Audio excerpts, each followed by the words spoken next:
Hello बच्चों, नमस्कार। मैं सुरेश बदर आप सबका स्वागत करता हूं आपके अपने यूट्यूब चैनल ऑनलाइन स्कूल पर। आज के इस क्लास के अंदर हम बात करेंगे जो हमारा चैप्टर चल रहा था 6 अवकलज के अनुप्रयोग। अवकलज के अनुप्रयोग में हमने चैप्टर नंबर जो 6 था अवकलज के अनुप्रयोग, उसमें हमने यहाँ तक पढ़ लिया था कि सर 6.1 के कुछ क्वेश्चन कर लिए थे, मतलब 9 क्वेश्चन तक हमने कंप्लीट कर लिए थे पीछे वाली क्लास में।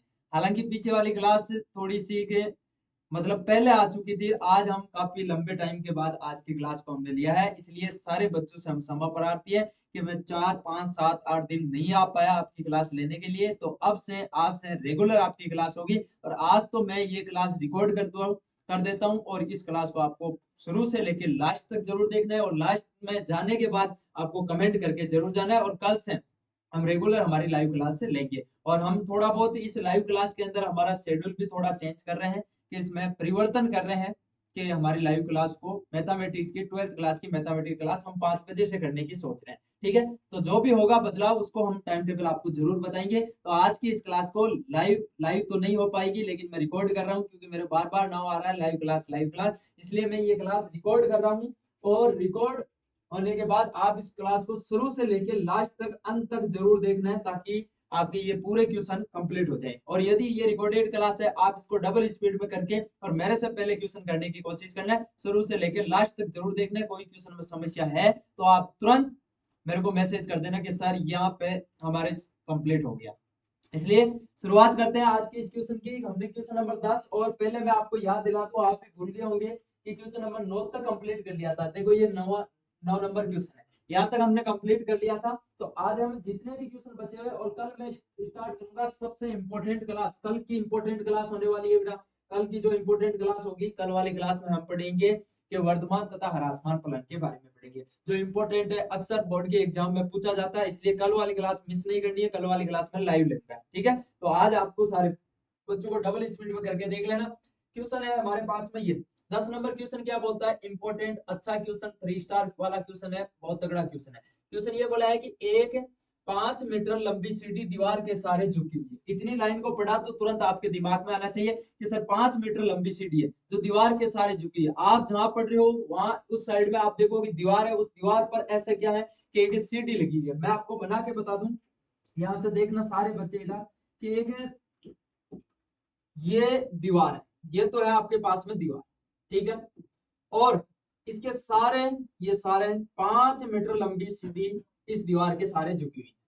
ठीक है, 5 मीटर लंबी सीढ़ी दीवार के सारे झुकी हुई है, दीवार के सारे झुकी। ये तो है आपके पास में सीढ़ी, और इसकी जो लेंथ है वो लेंथ कितनी देर की है? 5 मीटर। ये लिख दिया मैंने 5 मीटर। यहाँ से थोड़ा बहुत दिमाग लगाना कि ये तो है सीढ़ी, और इस दीवार के सारे ऐसे झुकी हुई है। आगे क्वेश्चन को पढ़ो। सीढ़ी का नीचे का सिरा, जो सीढ़ी का नीचे का सिरा है ये वाला, ये नीचे का सिरा। सीढ़ी के नीचे का सिरा जमीन के अनुदिश, ये है आपके पास में जमीन। इस जमीन के अनुदिश दीवार से 2 सेंटीमीटर पर सेकंड की दर से खींचा जा रहा है। मतलब क्वेश्चन वाला क्या बोल रहा है? क्वेश्चन वाला ये बोल रहा है कि ये सीढ़ी है, ये सीढ़ी है, इसका नीचे का सिरा पकड़ना है और यूं खींचना है, यूं खींचना है जमीन के अनुदिश, और दीवार से दूर, दीवार से दूर। मतलब आपको ये बोला है कि यहां से आपको ऐसे खींचना है। ये हो गया इसका, ऐसे खींचना है, और यहाँ खींचते टाइम इधर इस साइड में आपको ऐसे खींचना है। ठीक है, क्वेश्चन की लैंग्वेज समझ में आई आपके? क्वेश्चन वाला वापस पढ़ लो। ये बोला है कि 5 मीटर लंबी सीढ़ी, यानी कि 5 मीटर लंबी सीढ़ी दीवार के सारे झुकी, ये दीवार के सारे झुका दी। अब क्या करना है? इस दीवार के नीचे का सिरा, इस दीवार के नीचे का सिरा इसको पकड़ के यूं खींचना है। और जैसे जैसे आप खींचोगे तो मैं आपसे बोलूंगी भाई इसका ऊपर जो इसकी लेंथ है, जो इसकी ऊंचाई है वो भी कम होगी। आप ऐसे खींचोगे तो इसकी ऊंचाई भी क्या हो जाएगी? कम हो जाएगी। ये तो वाजिब बात है। हम लॉजिकल रूप से सोचो कि यहाँ सामने दीवार है और ये सीढ़ी है, और सीढ़ी के नीचे का सिरा मैं पकड़ के यूं खींचूं तो ऊपर वाला सिरा नीचे होगा। हमें सब, आपको ये बात तो पता चल गई। तो ये है, इसको जमीन के अनुदिश दीवार से दूर, देखो ये है दीवार, इससे दूर आप उस साइड में खींच रहे हो, और किस स्पीड से खींच रहे हो? 2 सेंटीमीटर पर सेकंड की स्पीड से खींच रहे हो। मतलब 2 सेंटीमीटर पर सेकंड की दर से इसको खींच रहे हैं। ठीक है, 2 सेंटीमीटर पर सेकंड की दर से इसको खींचा जा रहा है। दीवार, क्वेश्चन को आगे पढ़ते हैं। दीवार पर इसकी ऊंचाई, दीवार पर इसकी ऊंचाई किस दर से घट रही है? वाजिब बात है, घटेगी, क्योंकि ऊंचाई क्या होगी? घटेगी। आप इस दीवार के नीचे, इस सीढ़ी के नीचे का सिरा खींचोगे तो ये क्या होगी, इसकी ऊंचाई घटेगी। तो मैं इन जनरल बोल दूं कि इसकी ऊंचाई h है, तो इसमें परिवर्तन होगा, ये घटेगी। मतलब आपको क्वेश्चन वाला पूछा है एच में परिवर्तन किसके सापेक्ष, टी के सापेक्ष। टी क्यों लिखा सर, यहाँ देख लो सेंटीमीटर, क्या लिखा हुआ है सेंटीमीटर पर सेकंड। सेकंड मतलब समय के सापेक्ष बात हो रही है, तो इसमें ऊंचाई में परिवर्तन की दर बतानी है, ये आपको कैलकुलेट करके बताना ये है। जबकि नीचे का सिरा दीवार से है, दीवार से 4 मीटर दूर हो, यानी कि इसको मैं बोल दूं कि ये है सर x, ठीक है। अब ये 2 सेंटीमीटर पर सेकंड क्या है, 2 सेंटीमीटर पर सेकंड है कि इसके जो जमीन के अनुदिश आपने नीचे वाला सिरा खींचा है उसमें परिवर्तन हो रहा है सेंटीमीटर पर सेकंड। तो इसका मतलब dx अपॉन में dt आपको दे रखा है 2 सेंटीमीटर पर सेकंड, 2 सेंटीमीटर पर सेकंड। अब यहां से देखो सारे वापस इस क्वेश्चन को वापस देखना आपको, प्रत्येक बच्चे का नजर पूरी बोर्ड के ऊपर होनी चाहिए। यहाँ है dy अपॉन में dx, dh अपॉन में ये दे रही है आपको क्वेश्चन वाले ने पूछा, ठीक है। अब मैं आपसे बोलूंगी ये त्रिभुज बन गया, त्रिभुज ए बी और सी। जहां त्रिभुज होता है और ये समकोण त्रिभुज है, मैं आपसे पढ़ूंगी जहां समकोण त्रिभुज आ जाता है तो पाइथागोरस प्रमेय लगनी है, उसको कोई रोक नहीं सकता। इसलिए यहाँ पे आप लगा दो पाइथागोरस प्रमेय। आप लिखोगे त्रिभुज एबीसी में, त्रिभुज ए बी सी में पीटी से, पीटी में डायरेक्ट लिख रहा हूँ पाइथागोरस थ्योरम से। पीटी क्या बोलती है कि आधार का स्क्वायर प्लस लंब का स्क्वायर इक्वल होता है सर कर्ण के स्क्वायर। सारे बच्चों को 12th क्लास में आ गए हो, अब तो ये पता होना चाहिए कि पाइथागोरस प्रमेय क्या होती है। आधार का स्क्वायर प्लस लंब का स्क्वायर प्लस इक्वल टू कर्ण का स्क्वायर। आधार का स्क्वायर, आधार हमको क्या नाम दिया x, तो इसका स्क्वायर हो गया x स्क्वायर प्लस में लंब का स्क्वायर, लंब है आपके पास में h का स्क्वायर इक्वल कितना कर्ण, कर्ण है 5 का स्क्वायर। अब आप क्या कर दो कि जब इसके नीचे यानी कि इसकी ऊंचाई किस दर से घट रही है, ऊंचाई में परिवर्तन बताने हैं, तो इसको आप टी के सापेक्ष अवकलन कर दो। जैसे आप टी के सापेक्ष अवकलन करोगे, यहाँ लिखा मैंने टी के सापेक्ष अवकलन कर देगा, टी के सापेक्ष अवकलन, टी के सापेक्ष अवकलन कर दो, तो इसका तो हो जाएगा सर 2x, लेकिन x का वापस होगा, x के सापेक्ष नहीं कर रहे हैं, टी के सापेक्ष कर रहे हैं, तो इसका हो जाएगा dx अपॉन में dt प्लस h का स्क्वायर, इसका हो जाएगा 2h, h का हो जाएगा dh अपॉन में dt इक्वल इसका हो जाएगा कितना 0। यहाँ थोड़ी बहुत आपको बात सोचने वाली है, क्या क्या आपके पास में वैल्यू है। सबसे इंपॉर्टेंट यहाँ से क्वेश्चन शुरू होता है कि हमने लगा दिया पाइथागोरस प्रमेय, अवकलन कर दिया, अवकलन करने के बाद मैं बोलूंगी दो तो है x की वैल्यू, ये भी सर 4 मीटर, कितनी है बेटा 4 मीटर, x की जगह आप रख दोगे 4 मीटर, dx अपॉन dt, ये रहा dx अपॉन में dt 2 सेंटीमीटर पर सेकंड, यहाँ इसकी वैल्यू है रख देंगे। यहाँ लिख दिया 2h, h की वैल्यू क्या है। अब मैं आपसे बोलूं कि ये निकालना आपको dh अपॉन में dt, ये निकाल दूंगा सर मैं कब, जब तेरे पास में h होगा। अब तो h कितना है, अब हमारे पास में h नहीं है, तो पहला काम आपको h निकालना है। h कैसे निकलेगा सर, यहाँ से देखो ये पाइथागोरस प्रमेय यहाँ लगाई आपने, इसको आप समीकरण नंबर 1 दे सकते हो। आप लिखोगे वापस समीकरण नंबर 1 से। आपको मैं ये क्यों करवा रहा हूँ, क्योंकि हम तो यहाँ जाकर बस के सर h की जगह क्या रखेंगे, dh अपॉन में dt निकाल देंगे, लेकिन इस h की जगह क्या रखेंगे, h की जगह क्या रखेंगे, इसलिए समीकरण नंबर 1 ये बोलता है कि x स्क्वायर प्लस में h square, x square plus में h स्क्वायर इक्वल में कितना है 25, 5 का स्क्वायर हो गया 25। अब x का स्क्वायर, x जब आपका 4 सेंटीमीटर है, आपने वापस सुनना, जब आप इसका सिरा खींच रहे हो, क्या एक क्षण ऐसा आएगा, क्या एक क्षण ऐसा आएगा जब इसकी जो लेंथ है दीवार से दूर 4 सेंटीमीटर होगा, तो उस क्षण उसकी ऊंचाई कितनी होगी। जब आपका आधार 4 मीटर होगा, 4 मीटर होगा, तो उस क्षण उसकी ऊंचाई कितनी होगी, तो याद रखेंगे x की जगह 4, ये लिख दिया 4 का स्क्वायर प्लस में h स्क्वायर इक्वल में कितना है 25, 4 का स्क्वायर 16, 16 इधर जाएगा तो h स्क्वायर इक्वल में 25 माइनस में 16 और h स्क्वायर बराबर में कितना हो गया 9। अब मैं आपसे बोलूंगी h की वैल्यू बता, इसको थोड़ा ऊपर कर देते, यही कर देते एडजस्ट,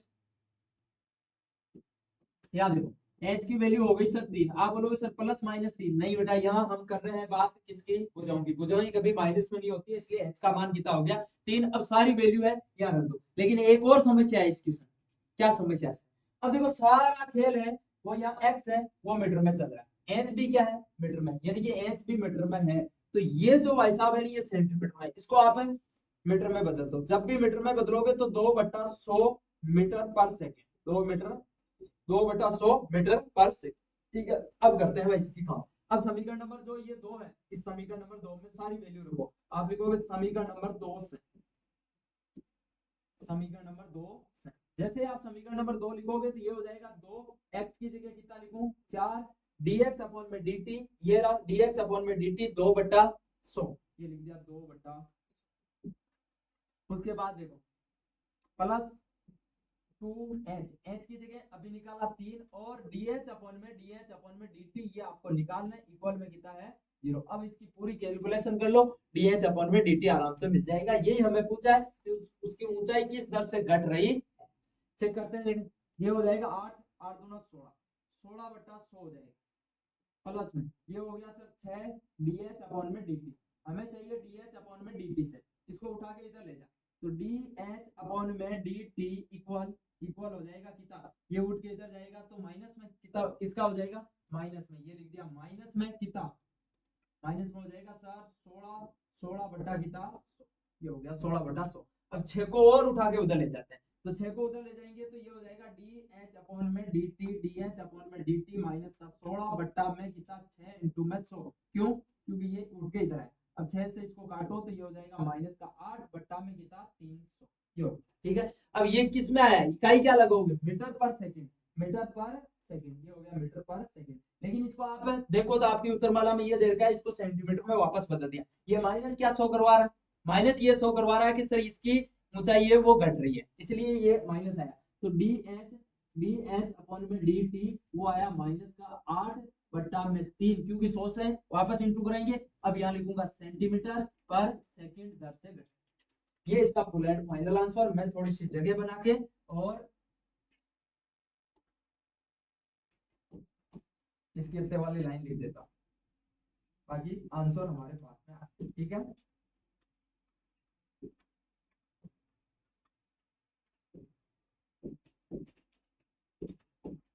अब लिखोगे आते हैं क्या पूछा है कि इसमें ऊंचाई किस दर से घट रही है, ऊंचाई 8/3 सेंटीमीटर पर सेकंड से घट रही है, ये इसका फुल एंड फाइनल आंसर। अच्छा क्वेश्चन था, बढ़िया क्वेश्चन था, 3 स्टार वाला क्वेश्चन था, ये मैंने 3 स्टार, ठीक है। ऐसे इसका हल आपको बोर्ड के एग्जाम में कर। अगले क्वेश्चन की ओर चलते हैं, नेक्स्ट क्वेश्चन देखते हैं। देखिए नेक्स्ट क्वेश्चन कौन है, क्वेश्चन नंबर 11। मेरे से पहले करने की कोशिश करो, यदि किसी बच्चे को या बच्ची को आ रहा है क्वेश्चन तो फटाफट मिला दो इसको, जल्दी से जल्दी आंसर निकाल दो। देखते हैं देखिए आंसर क्या आता है। इसने बोला है कि एक कण,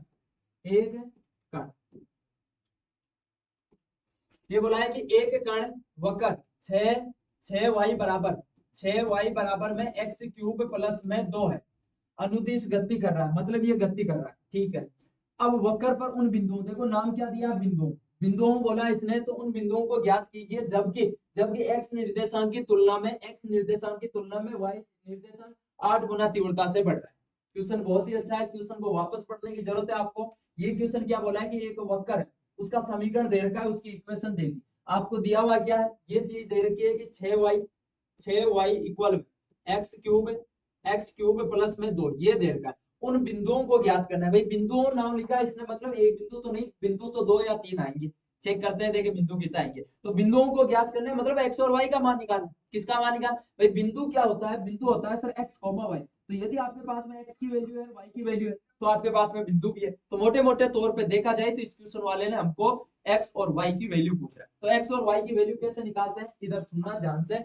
ये है कि ज्ञात कीजिए जबकि x निर्देशांक की तुलना में, ये बोला है कि x निर्देशांक की तुलना में y निर्देशांक 8 गुना तीव्रता से बदल रहा है, मतलब x निर्देशांक भी बदल रहा है और y निर्देशांक भी बदल रहा है। x निर्देशांक में भी परिवर्तन हो रहा है और y निर्देशांक में भी परिवर्तन हो रहा है। तो इसका मतलब जब परिवर्तन को दर्शाने, मैं बोला कि कोई भी राशि है x, इसमें परिवर्तन हो रहा है तो d लगा दो, ये परिवर्तन को शो करवा रहा है।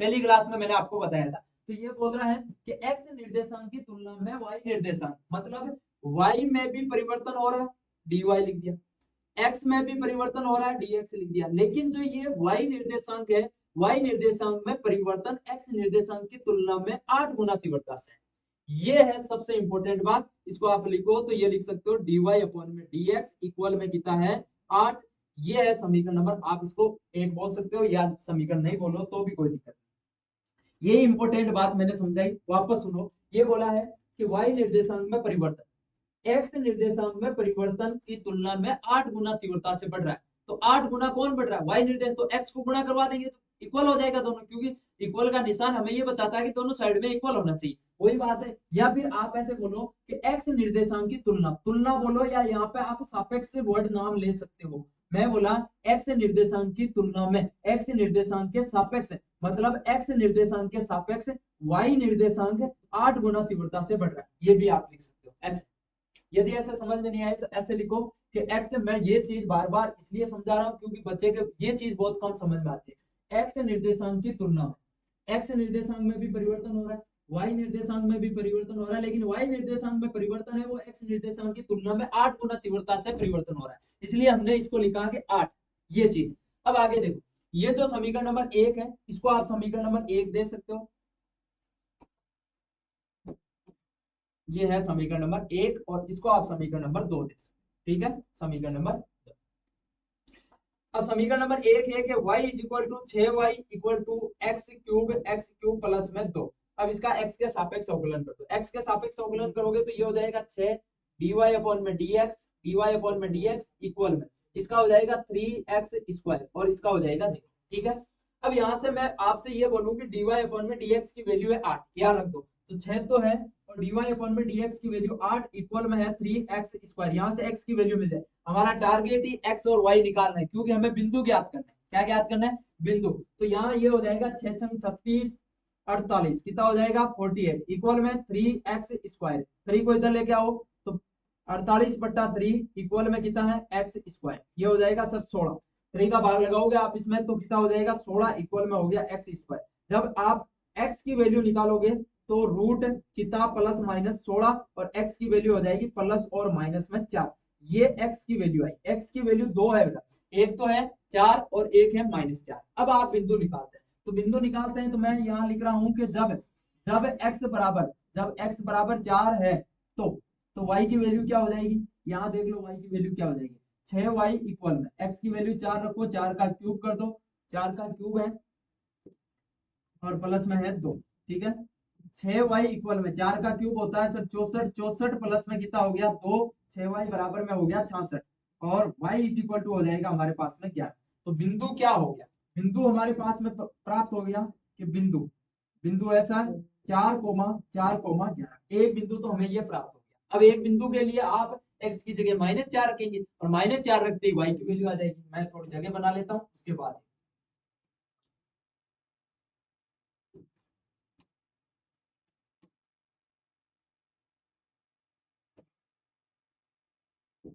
देखो, जब y बराबर -4, x बराबर x x, जब x बराबर -4 तो y की वैल्यू क्या हो जाएगी 6y इक्वल में, 6y इक्वल में -4 उसकी पावर कितनी 3 प्लस में 2, यहाँ से देखोगे तो 6y इक्वल में माइनस का कितना, इसका 4 का क्यूब होता है सर 64, लेकिन किसका माइनस में 64 प्लस में 2, 6y बराबर में माइनस का 64, ये हो जाएगा माइनस का 62, तो y बराबर हो जाएगा माइनस का 62 बटा 6, काटा पीटी करोगे तो माइनस का 31 बटा 3। तो बिंदु कौन सा प्राप्त हो गया, तो बिंदु हमारे पास में हो गया y की वैल्यू है सर -4, तो y की वैल्यू x की वैल्यू -4 है, तो उस टाइम में y की वैल्यू -31 बटा 3।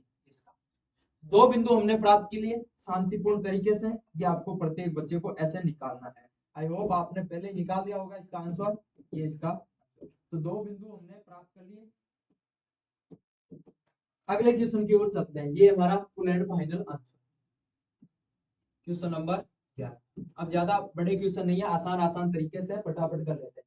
तो देखो क्वेश्चन नंबर 12, क्वेश्चन नंबर 12 आसान क्वेश्चन है बिल्कुल। इसने बोला कि हवा के एक बुलबुले की त्रिज्या 1/2 सेंटीमीटर पर सेकंड की दर से बढ़ रही है, घट रही है, परिवर्तन हो रही है। मतलब मैं आपसे बोलूं बुलबुले की जो त्रिज्या है, बुलबुले की जो त्रिज्या है उसको मैंने नाम दे दिया कि r सेंटीमीटर है सर। अब इसमें परिवर्तन हो रहा है, तो परिवर्तन हो रहा है तो dr अपॉन में dt दे रखा है, dr अपॉन में dt कितना 1/2 सेंटीमीटर पर सेकंड, सेंटीमीटर पर सेकंड दर से बढ़ रही है। बुलबुले, आगे क्या लिखा, बुलबुले का आयतन किस दर से बढ़ रहा है, मतलब आयतन, तो मैं बोल दूं कि बुलबुले का आयतन, माना बुलबुले का आयतन,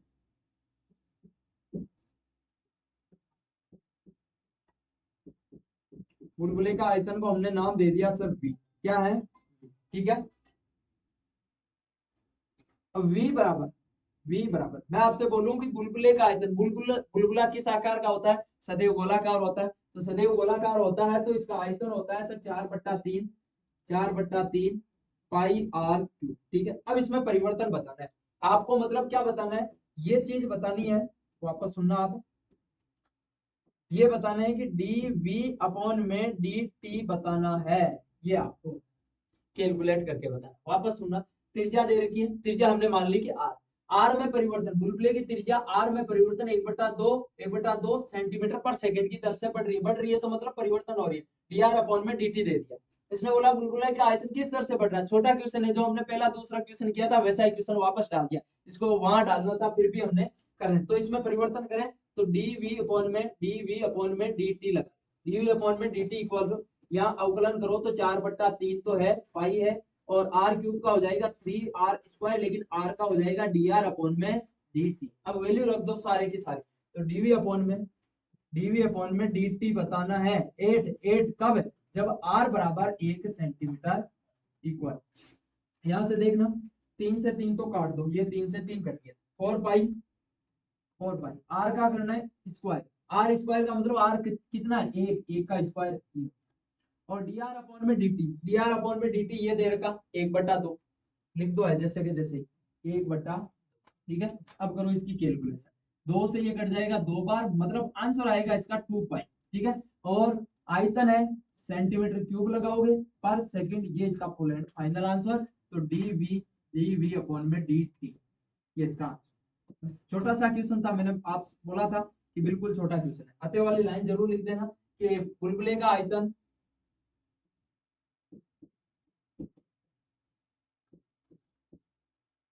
बुलबुले का आयतन 2 पाई सेंटीमीटर क्यूब पर सेकंड से बढ़ रहा है।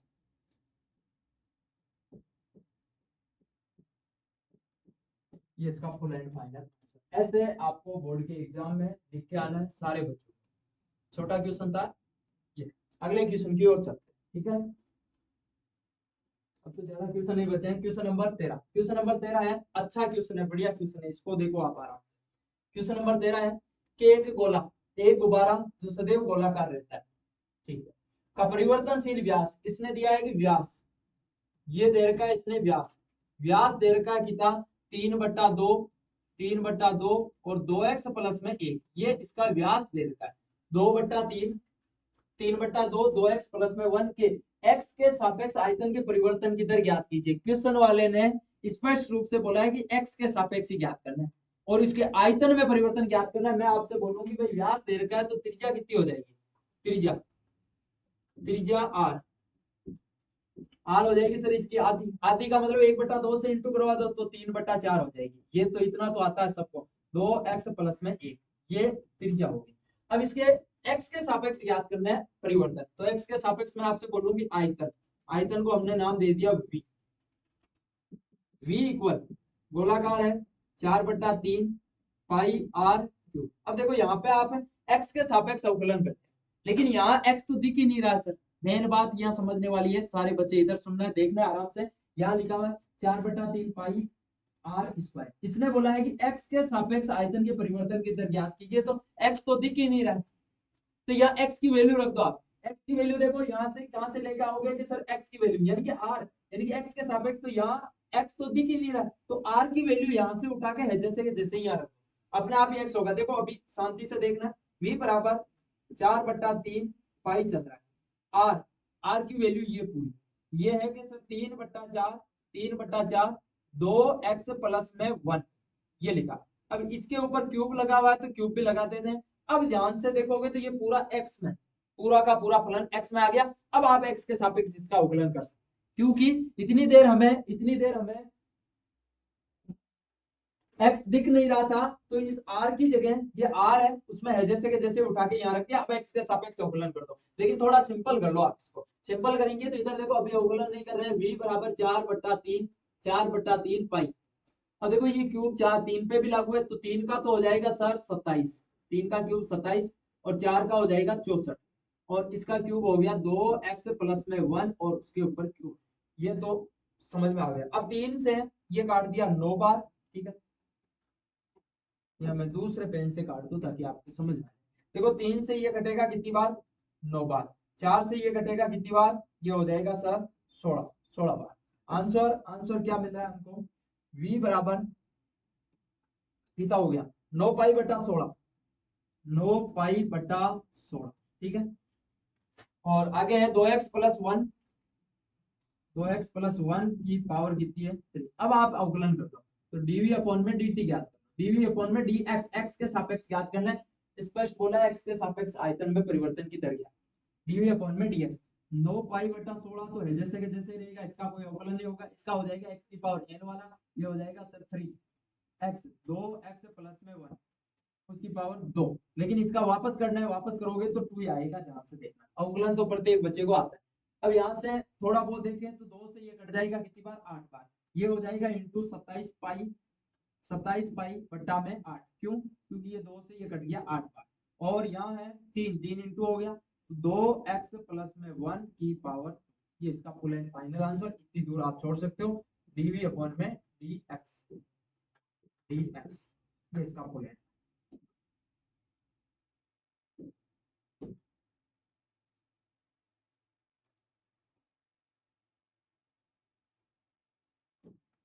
ये इसका आंसर 27 पाई बटा 8 2x प्लस 1 की पावर, ठीक है। ऐसे बोर्ड के एग्जाम में आपको आंसर करके आना। अच्छा क्वेश्चन था, बस दिमाग यहाँ लगाना था कि सर x नहीं दिख रहा है तो यहाँ r की वैल्यू उठा के यहाँ बस x नजर आया और x के सापेक्ष हमने अवकलन, तो x के सापेक्ष आयतन के परिवर्तन की दर आते हैं, आयतन में परिवर्तन की दर।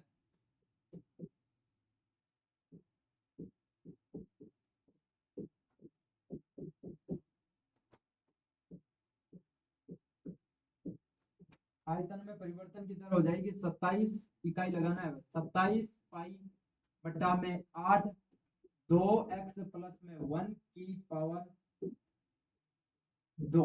क्या लगाओगे, आयतन होता है सर सेंटीमीटर क्यूब, लिख दो सेंटीमीटर क्यूब पर सेकेंड,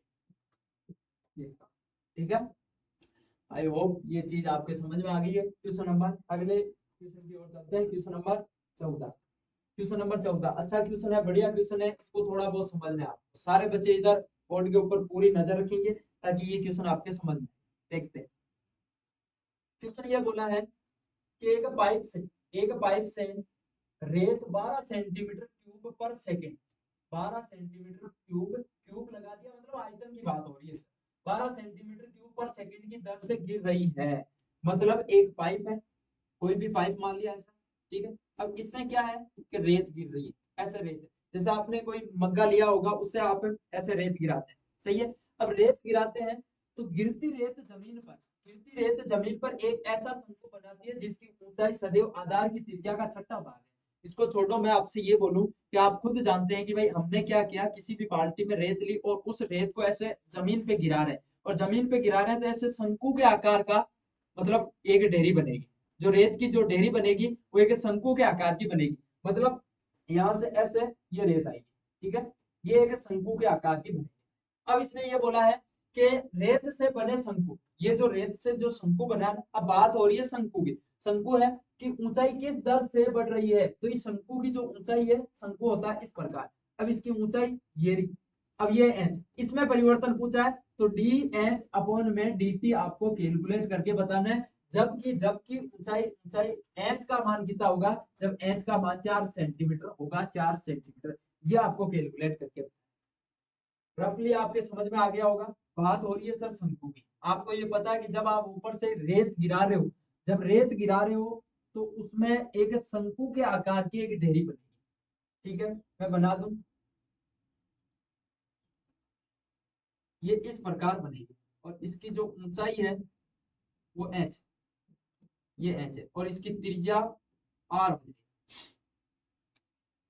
पाइप से रेत, अब तो ये क्या दे रखा है, आयतन में परिवर्तन की दर, ये दे रखा है आयतन में परिवर्तन की दर, आयतन, आयतन हो जाएगा v, और v में परिवर्तन दे रखा है आपको t के सापेक्ष, समय के सापेक्ष, वो दे रखा है 12 सेंटीमीटर क्यूब पर सेकंड। ये क्वेश्चन वाले ने पहले स्पष्ट रूप से दे दिया। आप बोलोगे सर यहाँ आयतन का नाम तो नहीं लिखा, मैंने आपको बोला था कई बार हम क्या करेंगे कि इकाई को देखकर पता करेंगे कि इकाई लिखी हुई है क्यूब, क्यूब है वो आयतन की इकाई होती है, आयतन की इकाई होती है तो इसका मतलब आयतन में परिवर्तन हो रहा है, तो आयतन में परिवर्तन हो रहा है तो डीवी अपॉन में dt दे रखा है, इनडायरेक्ट रूप से सोचना है। अब देखो गिरती हुई जमीन पर, गिरती हुई रेत जमीन पर ऐसा शंकु बनाती है, ये शंकु बना दिया जिसकी ऊंचाई, ऊंचाई का मतलब h, h जो सदैव आधार की त्रिज्या, आधार की त्रिज्या हो गई कितनी r, आधार की त्रिज्या r का छठा भाग है, मतलब r का छठा भाग है, ये इंपॉर्टेंट बात है।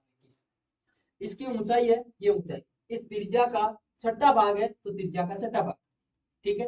अब यहाँ रेत से बने शंकु की ऊंचाई किस दर से बढ़ रही है, आपको दे रखा है क्या, आयतन, करो इसका आयतन का ऑपरेशन, तो आयतन v बराबर, मैं बोलूंगी शंकु, शंकु का आयतन होता है sir pi r square h, लेकिन यह तो है सर किसका, बेलन का, उसका एक तिहाई कर दो तो 1/3 पाई आर स्क्वायर एच। अब इसका अवकलन करो, जैसे आप अवकलन करोगे तो dh अपॉन में dt मिल जाएगा, तो dv अपॉन में dt इक्वल 1/3 है जैसे ही है, पाई है जैसे ही है, लेकिन यहाँ एक और समस्या आ गई, वापस सुनना, सबसे इंपॉर्टेंट क्वेश्चन आ गया कि सर r और h दोनों ही परिवर्तनशील, दोनों ही अचर राशि है। जैसे आप जमीन पे रेत गिराओगे तो उसकी ऊंचाई भी तो परिवर्तन हो रही है, तो उसके साथ साथ त्रिज्या भी परिवर्तन हो रही है, मतलब दोनों ही अचर राशि है, कांस्टेंट नहीं है दोनों, ये आर और एच, या यू इंटू वी लगाना पड़ेगा। अब मैं आपसे बोलूँ यू इंटू वी से बचने के लिए, यू इंटू वी से बचने के लिए यहाँ पे आप आर की वैल्यू रखो, ये जो आर है इस आर की वैल्यू कहां से, यहाँ से, मैं वापस सिखा दूं आपको ये बात, इधर सुनना,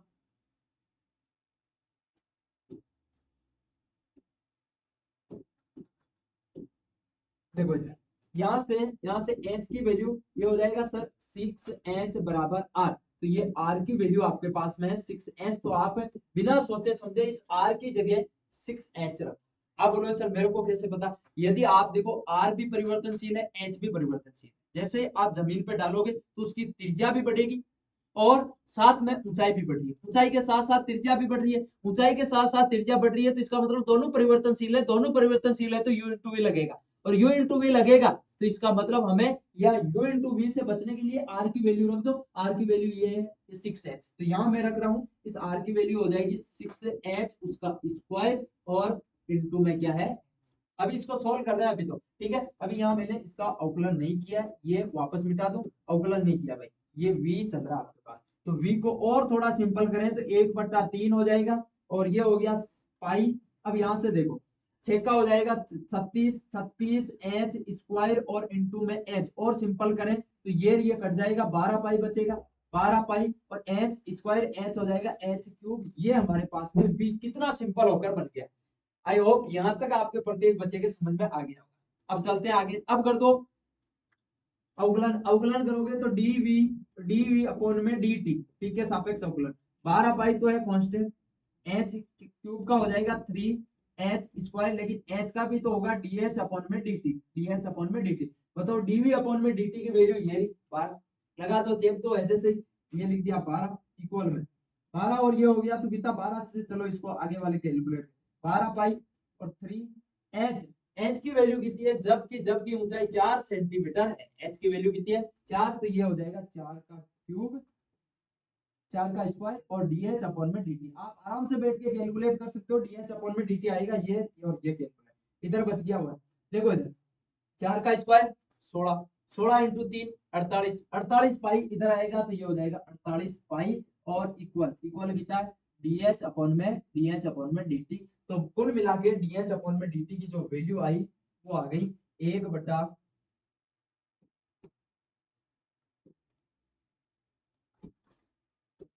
यहाँ dh अपॉन में dt की जो वैल्यू आई वो आई 1/48 पाई, अब लगाओ सेंटीमीटर पर सेकेंड, ये इसका फुल एंड फाइनल आंसर, मतलब उसकी शंकु की ऊंचाई इस दर से बढ़ रही है, आते वाली लाइन आप लिखना है जरूर, ये इसका सॉल्यूशन।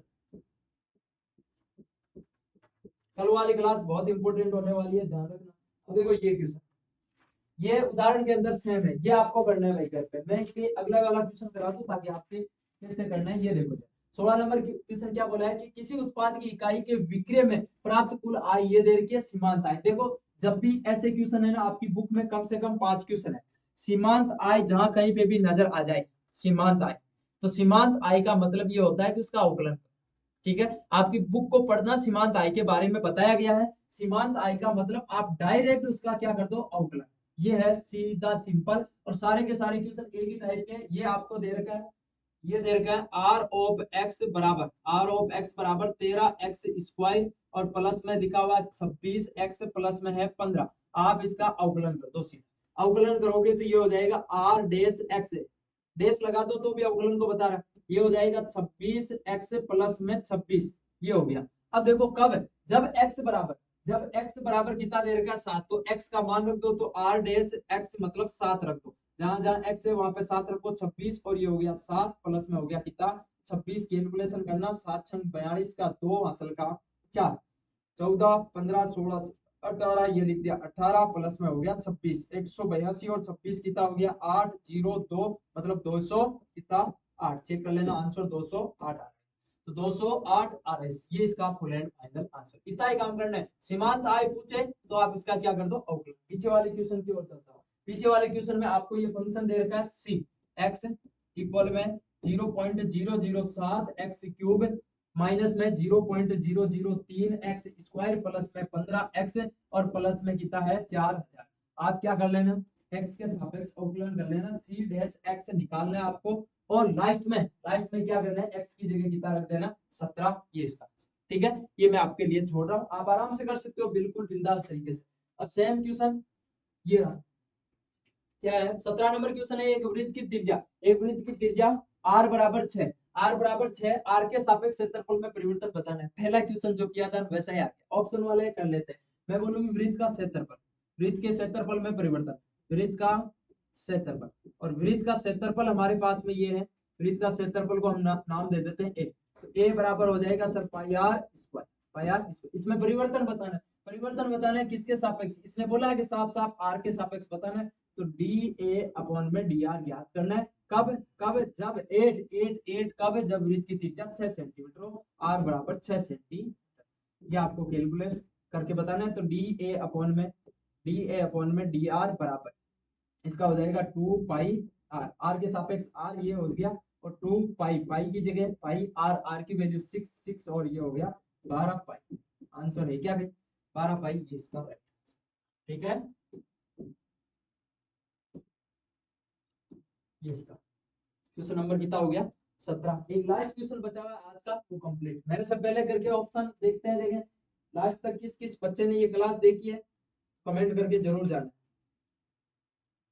देखो ये बोला है कि एक उत्पाद की इकाई के विक्रय से प्राप्त कुल आय रुपयों में दे रखी है, तो सीमांत आय लो भाई। सीमांत आय का मतलब अवकलन, तो ये है r of x equal 3x square plus में 36x प्लस में 5। सीधा सिंपल क्वेश्चन है, आर डेश याद कर लो,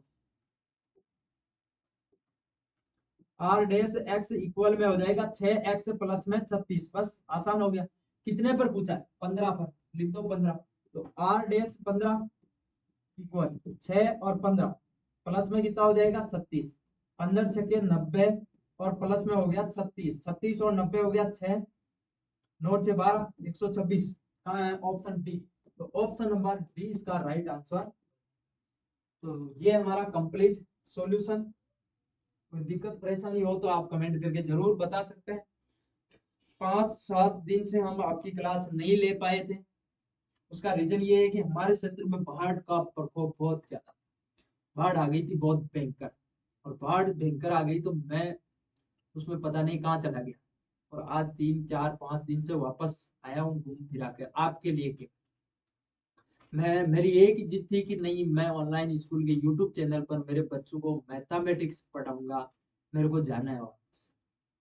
इसलिए मैं कितनी भयंकर बाढ़ के हालातों में मैंने संघर्ष करके और यहाँ तक वापस आया हूँ, कम से कम 3-4 दिन लग गए थे।